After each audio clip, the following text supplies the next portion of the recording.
Hello, welcome to episode 1 of The Fashion Nav. We're here on set today shooting an Earth Day campaign for Bricks magazine. While we get glam and do our thing, I'm going to let you watch a fabulous conversation that I had with the OG video journalist, Lauren and Isabelle. If you don't know, what you need to know is that she hosted Behind the Velvet Ropes on the Style Network. She has interviewed everybody from Galliano. I am so excited. On today's Behind the Velvet Ropes, one of my favorite designers in the universe, John Galliano. But since I spent all my money and credit on his clothes, I gotta take the subway to go interview him. So, see you later. To McQueen, in bed, by the way. Is that letters? Let me see. I'm his new secretary, too. Letters for you, Mr. McQueen. I don't know. It looks like cash. That's good. She interviewed Vivienne Westwood. Look, how good do I look? Yeah. Hello? This is yours. I know, it looks lovely. It's kind of old, so don't tell anybody. But then it's really yours. That's fantastic. So come into your store. You didn't just borrow it. No, it's mine. I paid big bucks for this. And now I'm going to chat with her. And then we're going to talk to Miss Isabelle Landicho herself, all about Earth Day and the creative, artistic vision she has for this very fabulous set that I'm sitting on right now. Enjoy. And I'm here with the icon, the legend, Lauren and Isabelle, host of Behind the Velvet Ropes, regular on Advanced Style, and Schiaparelli woman. I don't know. I woke up with either, I don't know if it's a head cold. I'm like stuffy, achy. Well, I'm glamorous today because I put some makeup on just for you. I wasn't going to, but I have my chihuahua here. I don't know if you could see. She's keeping me Hello. I can see. This so is two of us today. I love it. I feel like if anybody thought of you in their head, what you'll be doing at any moment, this setup is exactly what they'll want it to be. In bed with a chihuahua and full smoky eye. Yeah, it's not like this every day. Believe me, I'm in a ripped t-shirt with funky socks, but we'll just pretend. Okay, it's okay. So what are you going to ask me today? I've been binge watching everything you've ever done pretty much in the lead up to this interview. That's the good thing about this job. You can stalk people and it's not creepy. So I want to know what led you up to the point of Behind the Velvet Ropes, because I've seen a lot of talk about the show, how it went. I know you say you feel like fashion is just in some people, and I feel like it's definitely in you, but what kind of led you up until that point? Do you feel like you always were trying to do fashion related things, or you just kind of fell into that position? I was always into fashion. Even when I was a little kid, I used to grab my grandmother's sheets and make a dress out of them, and she would get so pissed off. So I used to read the magazines, and I would always look at the credits, who did the hair and who did the makeup, and I just thought, wow, these are the most interesting people. I would love to meet them, and that was when I was just, I don't know, 12, 13. I just always loved fashion, and I always dressed pretty outrageous, pretty different than my friends. I just always turned it out or did something more stylish or ridiculous or whatever you want to call it. And so one thing led to another, and I just, studied fashion in school, in college, which really didn't do that much for you. College is really great for making friends and developing relationships for your future. But for me, fashion, it was just in my blood, and I just always knew that I loved it, and I always dressed a certain way. So I guess I can't say that I was never in it, because I always was. And, one thing led to another, and I was actually out one night dancing, and the owner, the guy who started Velvet Ropes, asked me would I be a guest on the show, and I said sure. And I went on, and that was the beginning of the end or whatever. I just took it and ran with it. So, and I did it for about 10, 15 years. That show was 10 years, and I did other shows. I was a guest on a lot of other programming. Fashion File I did, and a few other shows. I've been on news shows talking about fashion. It's just in your blood. You just love it. Because I've read that you used to film up to 5 segments per day. I did. It's not, everyone thinks that it's really glamorous and, easy. And it never was. Now it's even more complicated to get the designers because there's so many people that want to do it. There's so many outlets. But back in the day, it was never easy. You had to deal with PR people. And until I kind of got in it, then they get to know you, and then you get to say, oh, I'm going to come up for the fall, whatever, 2024 show. And then they give you a ticket and they let you backstage. But it's not easy. There's other people there. You still have to get a good interview. The designers have to do 10 interviews in one day, you know, backstage. And yes, I had to set up 5 segments in one day because having a camera is really expensive. We didn't do it like you can do it today. Today you can go on your phone and do it.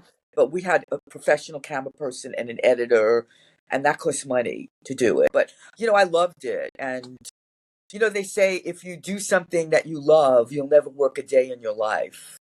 And that's kind of my motto.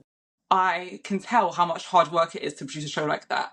And I always wonder, because your personality is so lively and you're so like naturally passionate about it, if people always kind of think these things fall in your lap and cancel out all the work and the hustle that you actually had to put in to get to where you were. Do you find that? It was a hustle. And now I'm kind of somewhat out of it. I mean, I still love fashion and I've met a couple of designers here and there, but there's so many new designers. I mean, I don't even know how everybody stays in business. And there's just hundreds and hundreds and hundreds of designers. And now the good thing is that you can put your stuff online. You can go online. I think like Billie Eilish started singing online on Instagram or whatever and became famous. So that's the good thing, is that you can get your own, crew to watch what you do and buy what you do and like what you do. And before, you could never do that. You had to go through a bunch of hoops and a bunch of different people to do that. And now someone could just take a camera and go out and just shoot anything, just like you're doing. Just interview people, do what they want to do. And it's fun, but it's not easy. I'm sure it's not that easy to get people all the time. You have to set it up, and then it has to work out technologically and all that. As we know.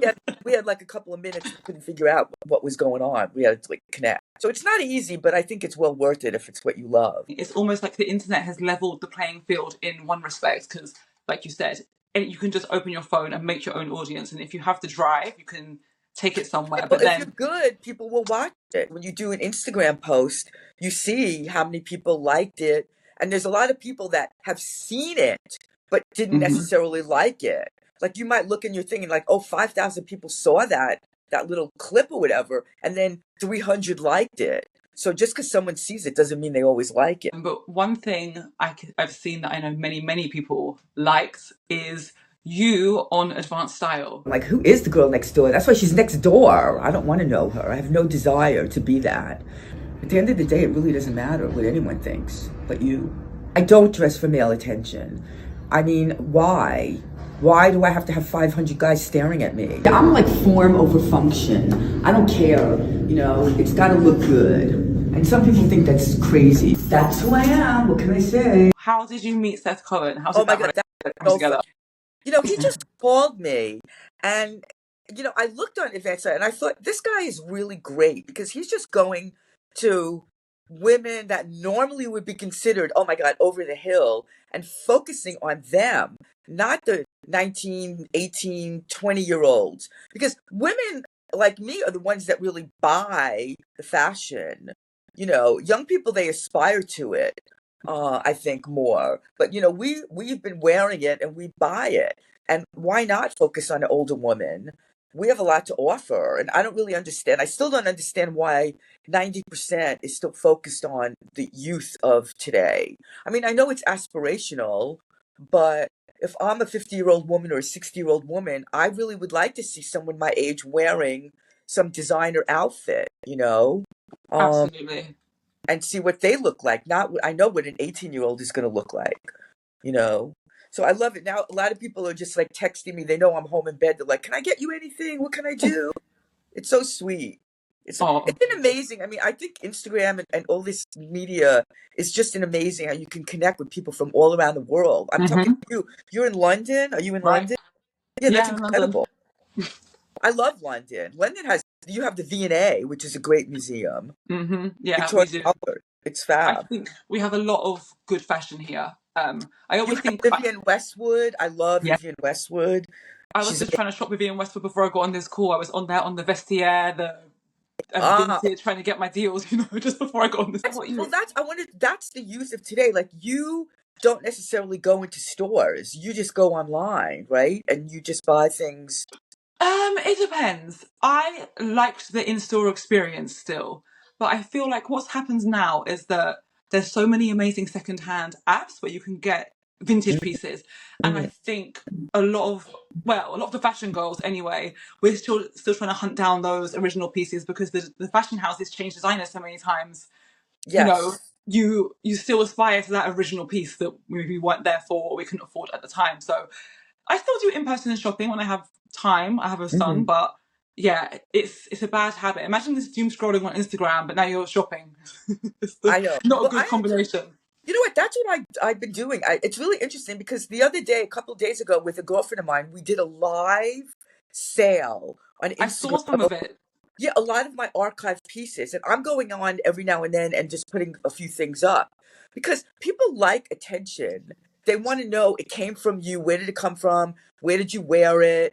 You know, like Hmm. you loved it, you bought it, and now it's time to pass it on to somebody else. And then you buy it, and then you pass it on to your daughter, your son, your friends, kids, or whatever, and somebody else will buy it from you. So it has a life, which I Hmm. love because these clothes are amazing and a lot of them are really expensive and you want them to last. You want them to have another life and be passed down from to a different generation. You know, people shouldn't just be buying things and just tossing them. No You know, you way. buy something because you love it. And that's another reason, because just circling back to what you were saying a minute ago, why I've always loved to follow the advanced style page. Hmm. Because as you were saying before, you are you are the client. You have been collecting for years, but I love to see people dressed in a way where you can tell, like certain style you have to earn. Like you can't Hmm. build a look like that just by going to a shop now and buying head to toe. Some of these outfits you see on the CES page is like you can tell these are things that have been collected for many years and curated and put together, and everything has a story. I'm with you on that Yes. aspect that why shouldn't we see more older people displayed like that? I just saw Kirsten Thomas. I love her. She's an actress. She just walked the Miu Miu show. And I thought, that is so cool. Like, yes, they should be using older women as models too.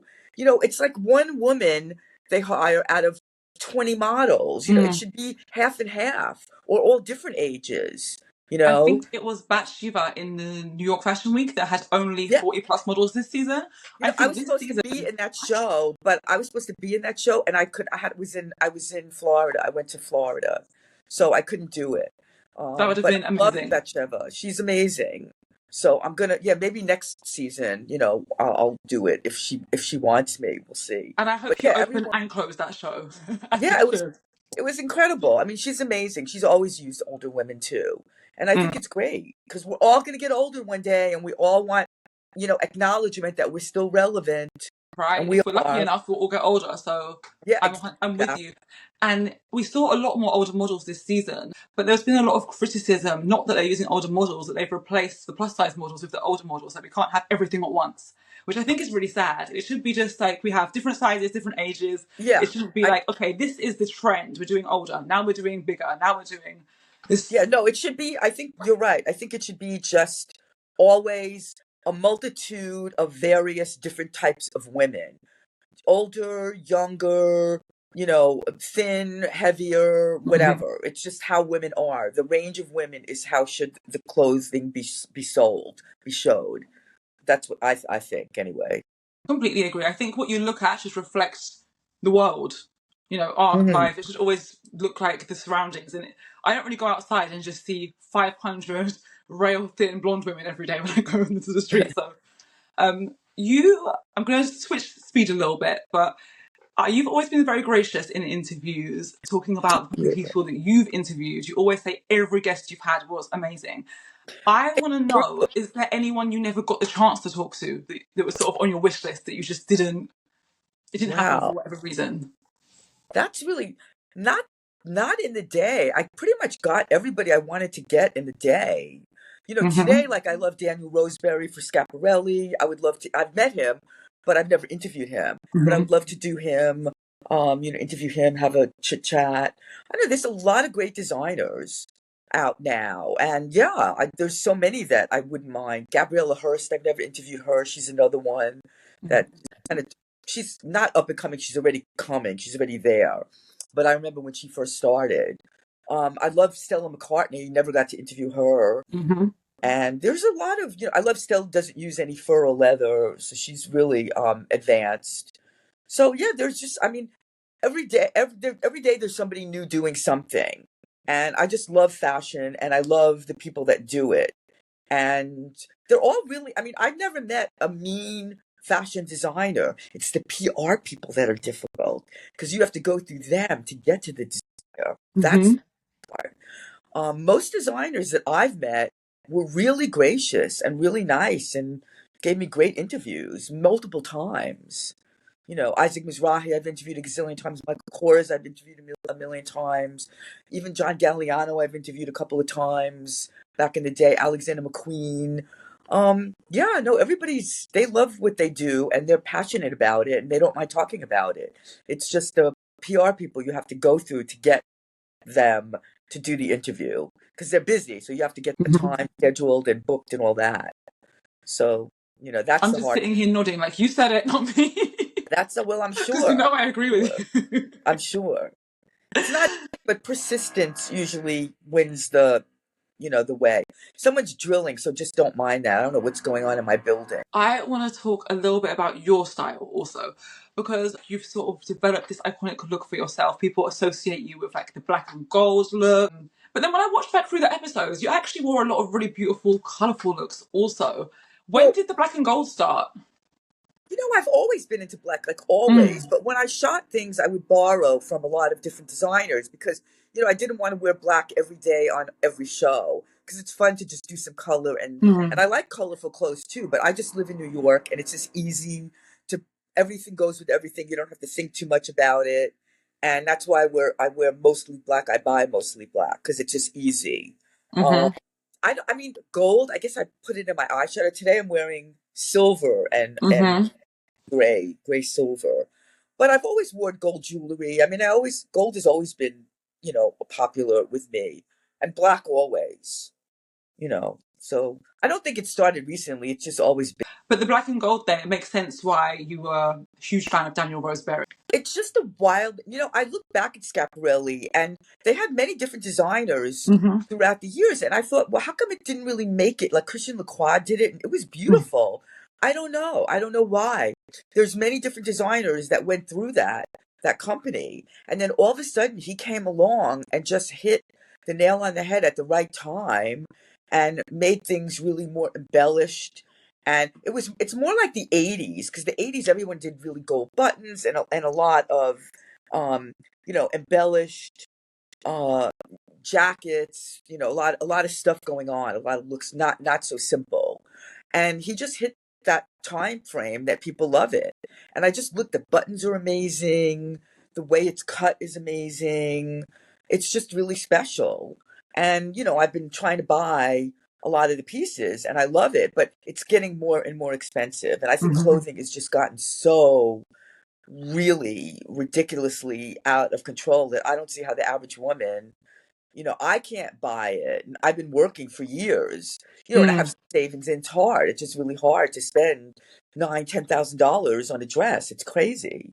Mm. But my thing is, okay, save your money, buy one fabulous thing instead of buying 10 things and just wear it a lot. Just live in it. I Yeah, think I think that's the the way. Europeans do that more than Americans are more into how many, pieces can we get. It's more fast fashion here. But I think Europe, it's like you see women in Paris and they wear the same thing, the same suit, and it's a really good suit, but they'll wear it, 3 days in a row or 4 days in a row or whatever. They just dress, um, in beautiful things, but they don't have that many different outfits. Yeah, I think it's quality over quantity. But Yeah, that's that's kind of exactly. got lost over the years. I agree with you. It's even the same over here. People, I think it's getting better, but I think with the arrival of social media, people didn't want to be photographed. Even regular people that are not celebrities, like, oh, I can't wear this to this party because if my photo goes up and I'm in the same dress, which is crazy to me. Because if I have a nice dress, you're going to see it a lot, Yeah, you know? yeah, But if I you're not know. into fashion like that, you don't see the value in your clothes in the same way. Everything's a throwaway. Well, if I like something, I like it, and I'm gonna Mm-hmm. wear it, and I'm gonna wear it multiple times, and I'm gonna wear it to multiple parties, and I don't really care because it's As like it should, different people, and right? different people see different. different shows and different pictures or whatever. You know, what I Mm-hmm. put up today on, if I put something up on Instagram, whoever sees it today might not be looking at my Instagram tomorrow. Somebody else will see it tomorrow. But also, if they are, it's Scaparelli. I hope they see it again. Well, I mean, I don't know. When you buy Scaparelli, girl, you're gonna sleep Mhm. in it, you A know, hundred because percent. you want to get your money's worth. You got to get your money's worth. It's I went great. into one day. It was pouring with rain, so I just ran into Harrods because I live in the opposite. I'm in East London, so I'm not really in West London that much. But it was raining, so we ran in, and I didn't realise I'd never been to the Scaparelli store in there. Like they have a whole section, and when you look at the clothes up close, I'm like, okay, it is ridiculously expensive, but the shapes, the embellishment, they're heavy, they're made properly. Maybe a jacket was £11,000, but I didn't think it was that crazy when I saw the pieces up close. I mean, that poor sales girl, she knew we weren't going to buy anything. We were just freaking out like we'd seen the Beatles or something. So Well, she yeah. started telling us all the facts. She was telling us Beyonce was in the shop. We were getting all the gossip, but Oh, I you saw mean, Beyonce in the no, I shop. didn't see you there, but the sales Oh, girl was telling me, last week Beyonce was here and she oh, bought this. wow. She probably wasn't meant to be telling me that stuff, but I was like, tell me everything. What chair did she sit on? I want to know. But just hearing you speak about clothes, it reminded me. I mean, I think when we first connected the other day on Instagram was because I was rewatching for the 10,000th time your Vivienne Westwood interview. And my favourite part of that interview is when she didn't realise how much her clothes were being sold for. And she was like, oh, it's not worth it. And you were like, yes, it is. It's a good deal. $820, which I think that's not bad. And this you can It's wear not forever. that much. It can't be. $820. $820. No, it must be a tenth of it. Designers surely. don't even know the prices. I asked No. Galliano something, and he was like, "Oh, I don't know." It can't be that. It's certainly not worth it. $820. Not worth it. Yes, it is. Are you crazy? It's amazing. Don't say I that. don't have to buy clothes. I just get them Lucky already. you. They just do the most creative work that they can do, and then it has to be priced out. So they use the best buttons, the best fabric, the best lining, and they don't think about it because that's not what they do. They are artists and they just make a beautiful garment. So I totally get why they wouldn't think about it. And that's the problem for the consumer, is that they don't think about it, and you see it and you want it and you love it, and then it's like a gazillion dollars, and it's hard to purchase because people have budgets, and you have home and rent and mortgage and food and entertainment and all that stuff too.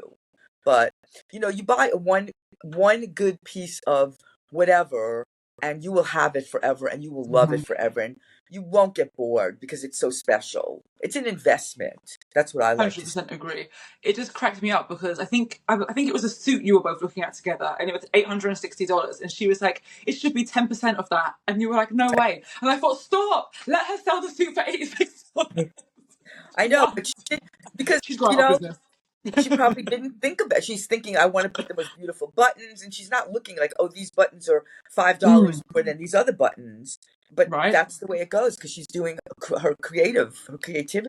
So I appreciate that about a designer. I like the fact that they don't really think about, prices, and you got to just buy it or not buy it, or wait till it goes, on the Vestiaire or something.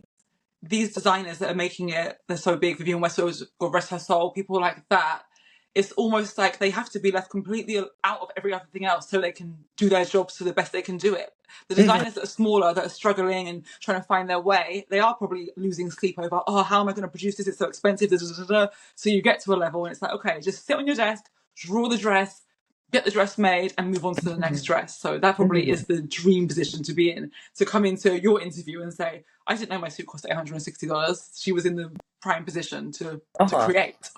Yeah, so she doesn't, I mean, I'm sure she cares about it, but if she wants to use the best products and the best, fabric, that's what it costs. Is there any newer designers that excite you? I mean, you've mentioned a few in this, Gabriella Hearst, Batsheva, but is there anybody you think are ones to watch that maybe we might not have heard of? You know what? Not that I can think of, because I haven't really seen every single thing that's out there, and there's so many new designers. Like, I didn't go to anything Fashion Week. I didn't do Fashion Week because I'm not really covering anything, so there's no reason why I should, other than just loving fashion. Like the blondes always do great stuff. They do, costumey, which I love their work. Simone Rocha does some really cool stuff. Who else? I don't know. Dior is always doing beautiful things. Mm. I love, Mucha Prada always does beautiful things. I don't know. I mean, there's a lot of new people out there, but I haven't really investigated. The only one that I really know is because I love him is Daniel Roseberry. No one's really, asking me to come up and see their lines.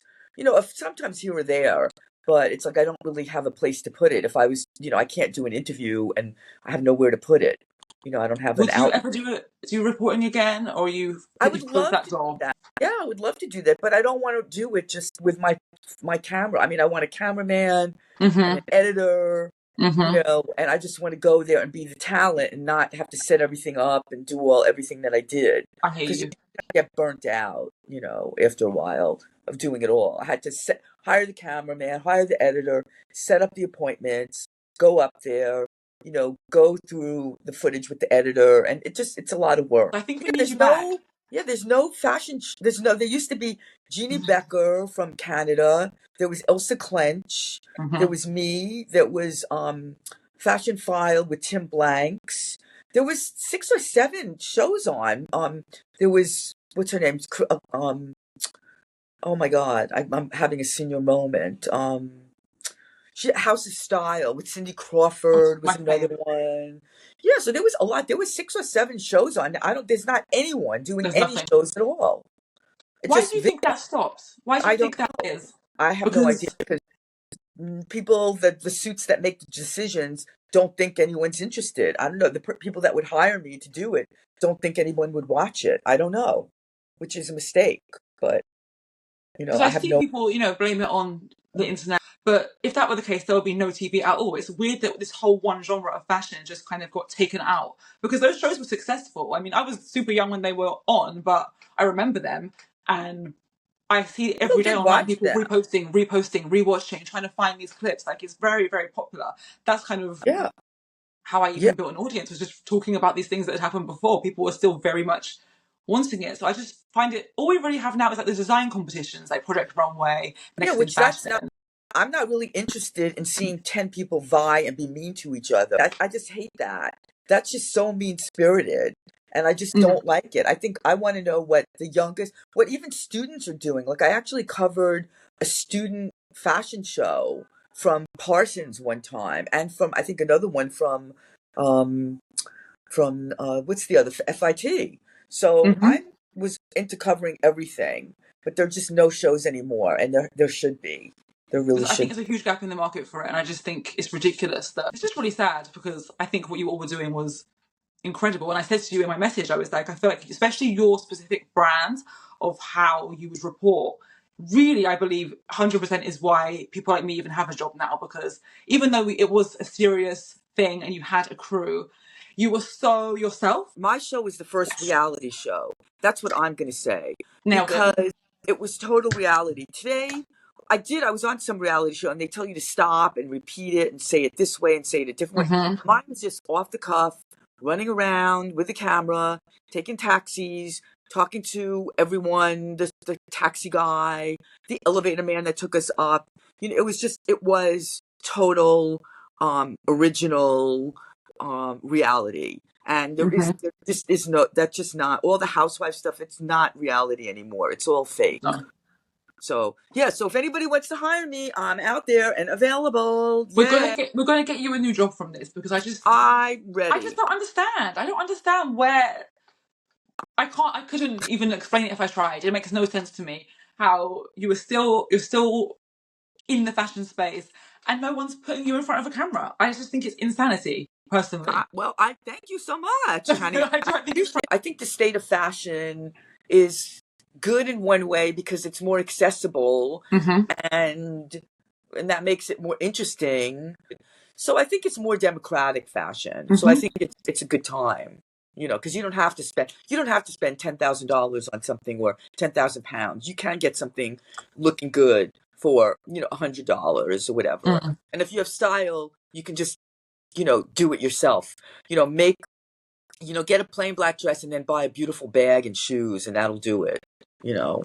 Well, I really appreciate that you still did this call with me while you're not well. If you just said you were sick, I would have rescheduled. The 100%. show must go on.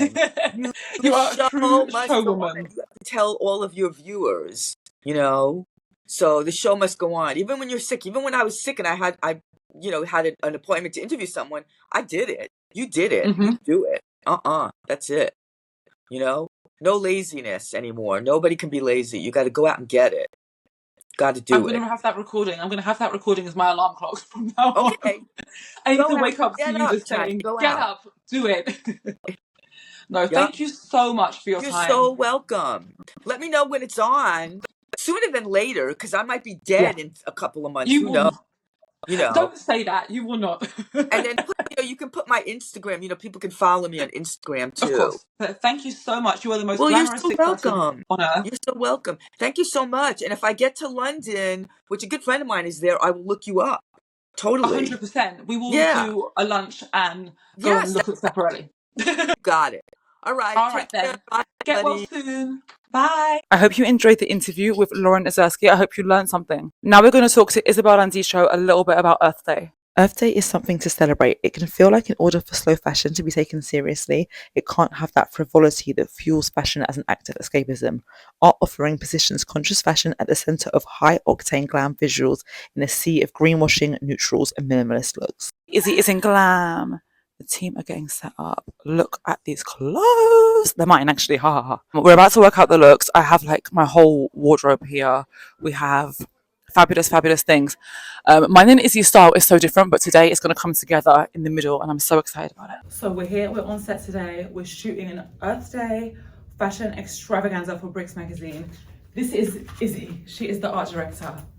Tell me, why Earth Day? So I believe that my brand of sustainability is more in line with storytelling, and I feel each garment tells a story, and so all the clothes in this editorial is actually sourced from Chani's wardrobe and my wardrobes, because she approaches fashion through nostalgia and I approach fashion through style. So I think that together we approach fashion very differently in terms of sourcing, but we come together with the same vision. So nostalgia, people and planet, and we both love 90s supermodels, 90s glam, Mugler, like Vivian, like Galliano, and I feel that sustainable fashion is through one lens sometimes, and I wanted this to be sustainable but also like a sleigh.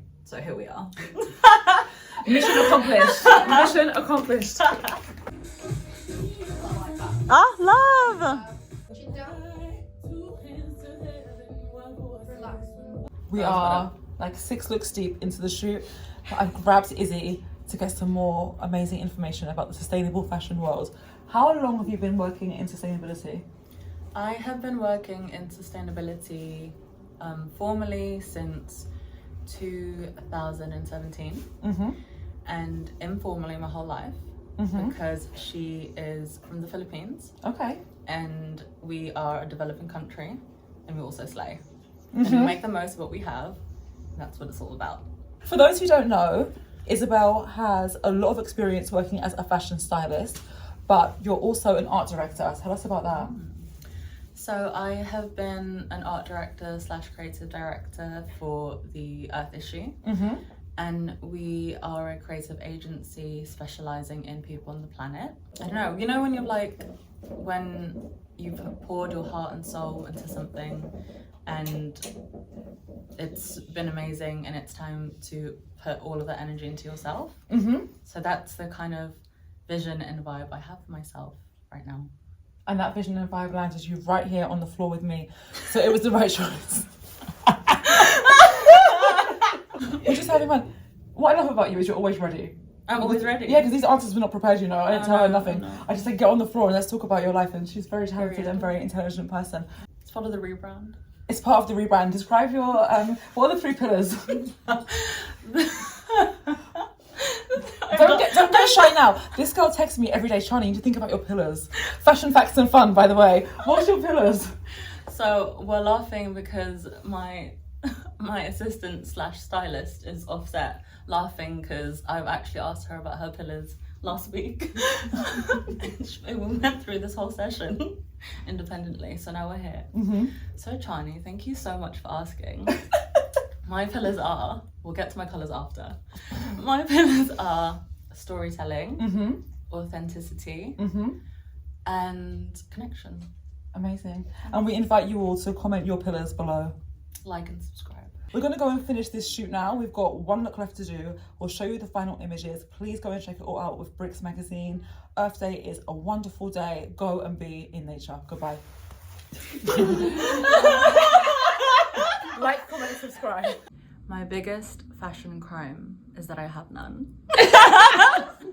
My biggest fashion crime is honestly terrible. There's no sisterhood. It is listing my things on rental sites and then declining everyone's requests because you might ruin my dress. It's time for a fun fact. Did you know that they called Stephen Meisel's studio the clinic because he taught so many of the supermodels how to pose, and he did that by having a whole wall that was a mirror. So as well as a fun fact, here's a pro tip. Next time you go on set, be a demanding diva and get a full-length mirror. Oh, that one. Yeah. So good. My microphone is in my suitcase, so we're just using the wires right now. But that was such a positive shoot. I hope you enjoyed having a little glimpse behind the scenes at how these things go. The reason why we did this shoot was obviously it's Earth Day. We just wanted to show that sustainable fashion can be fun, can be fabulous. Outfit repeating is not a crime, people. All those looks are from mine and Izzy's own wardrobes. They're things that we've worn over and over again, and it was so fun to revisit those pieces in the context of a photo shoot. So without further ado, here are the images.